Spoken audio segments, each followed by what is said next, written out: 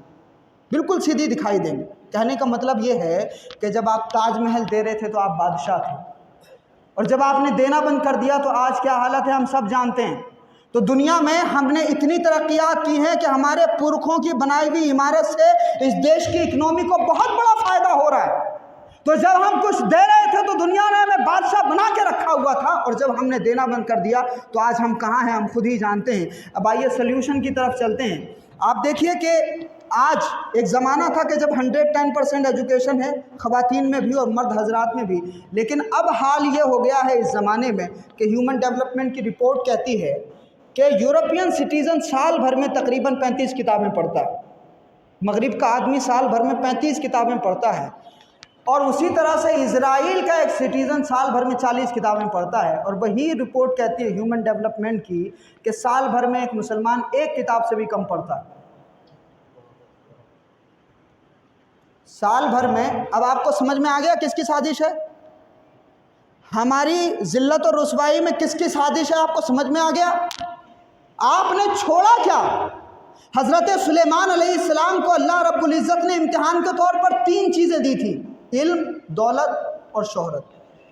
جب وہ آئی امتحان کے طور پر تو اللہ رب العزت نے جب ان کا امتحان لیا تو انہوں نے علم لے لیا، اور جب جبریل امین نے شہرت اور دولت سے کہا کہ چلو میرے ساتھ، تو شہرت اور دولت نے کہا تھا کہ مالک نے پیدا کرتے ہوئے ہمیں یہ کہا تھا کہ جہاں علم ہو، دولت اور شہرت، تمہیں دونوں کو وہیں رہنا ہے۔ اللہ رب العزت نے جناب سلیمان علیہ السلام کو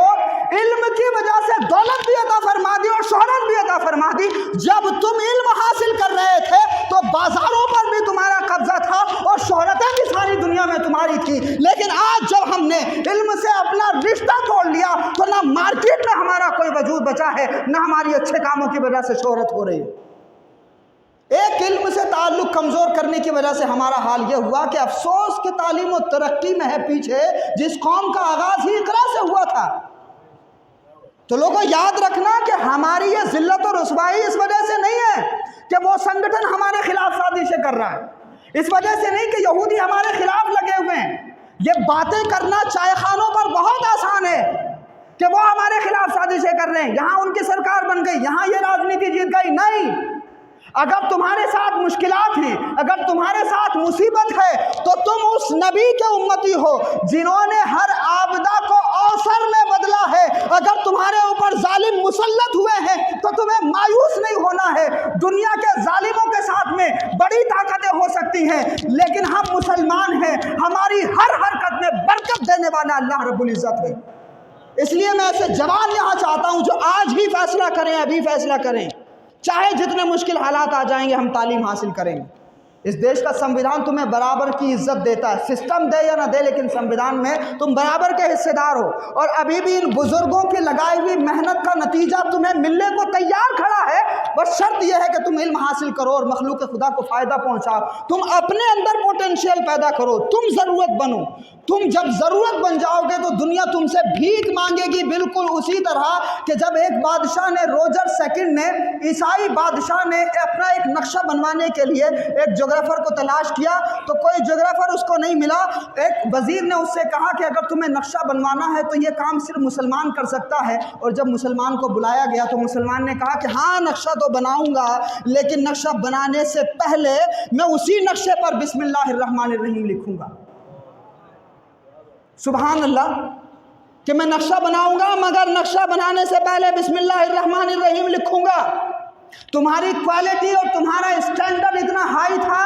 کہ بادشاہ جیسا آدمی بھی تمہارے سامنے فائدہ لینے کے لیے بھیک مانگ رہا تھا اور ہاتھ پھیلائے ہوئے کھڑا تھا، اور جب اس مسلمان نے نقشہ بنایا تو پہلے بسم اللہ الرحمن الرحیم لکھا۔ کیوں؟ کیونکہ اس نے سائنس کے ساتھ مذہب کا علم حاصل کیا تھا، اور وہ یہ جانتا تھا کہ میرے آقا نے فرمایا ہے ہر اچھے کام کا آغاز بسم اللہ سے کرنا چاہیے۔ تو ہم ضرورت بنیں، اور جس دن ہم ضرورت بن جائیں گے تو یاد رکھیے گا کہ خود بخود جو ضرورتوں میں فائدہ پہنچانے والا ہوتا ہے اس کی عزت بڑھ جاتی ہے، اس کا مقام بڑھ جاتا ہے۔